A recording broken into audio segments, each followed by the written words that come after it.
Price Lord. ఎడారిలో సెలయేర్లు, streams in the desert. మృతులలో నుండి సజీవులమనుకొని మిమ్మును మీరే దేవునికి అప్పగించుకొనుడి. Present yourself to God. Romans 6:13. మనలను దేవునికి సమర్పించుకోవడం అంటే మన కోసం చనిపోయిన మనిషి మీద నమ్మకం ఉంచడం, మన జీవితాలను దేవునికి అప్పగించుకోవడం. ఇలా మన జీవితాలను క్రీస్తుకు అంకితం చేసేస్తే మనం ప్రియంగా దాచుకున్న ఆశలన్నీ చెరిగిపోతాయని భయం మనకేస్తుంది. అయితే వీటన్నిటికంటే శ్రేష్టమైన విషయాలు దేవుడు మన కోసం సిద్ధం చేసి ఉంచిన సంగతి మనకి ఆనందాన్ని కలుగు చేస్తుంది. నా కోసం చనిపోయేటంతగా నన్ను ప్రేమించిన మనిషి అన్ని సమయాల్లో నమ్మకంగా నన్ను సంరక్షిస్తాడు.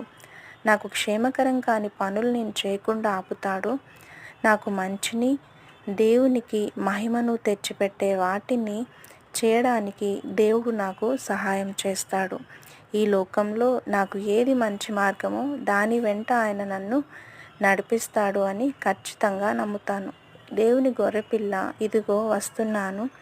హద్దులన్నీ కూలద్రోసి అడ్డులేని నీ ప్రేమ బాటలోకి నీలోకే వస్తున్నాను. ఈ లోకంలో జాగ్రత్తగా కాపాడుకొని తీసుకెళ్ళిపోయేది కాదు మన జీవితం, ఖర్చు పెట్టవలసినదే. దానిని దేవునికి సమర్పించుకుంటే శ్రేష్టమైన ఫలితం కలుగుతుంది. మనలను ఆయనకు సజీవంగా సమర్పించుకునే నమ్మకం దేవుడు మనకి కలిగించునుగాక. ఆమెన్.